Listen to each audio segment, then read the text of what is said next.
మళ్ళీ సాక్షాత్తు నా పరబ్రహ్మ స్వరూపం అఖిలాండ కోటి బ్రహ్మాండ నాయకుడు శ్రీ మహావిష్ణువుని అవమానించినప్పుడు లేదా? మీ జడ్జిమెంట్, మీ అకౌంటబిలిటీ, మీ రెస్పాన్సిబిలిటీ, మీ జడ్జిమెంట్ చెప్పేదాకా పెట్టుకుని ఉంటే బాగుండు. అతుత్సాహం ప్రదర్శించుడు ఎందుకు? మళ్ళా ఆ అతుత్సాహమే, ఆ ఉత్సాహం ఈడ నీరెందుకు గారింది అంటున్నా.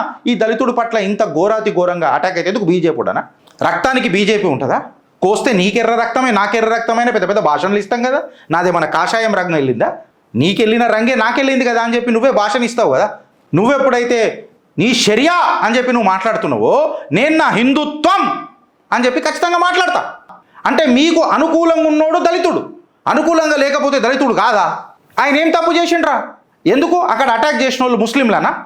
Fact of the matter drill down చేసి పోతే ఫ్రెండ్స్, ఈ డోంగ్ సెక్యులర్ వాదులు ఎక్కువైపోయారు దేశంలో.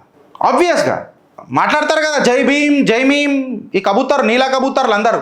మళ్ళీ ఇప్పుడు జై భీమ్ ఏడిక్వా? ప్రాబ్లం ఈడొస్తుంది ఫ్రెండ్స్. ఇది నువ్వు అర్థం చేసుకున్న నాడు నీ ఐక్యత జాగృత అవుతుంది.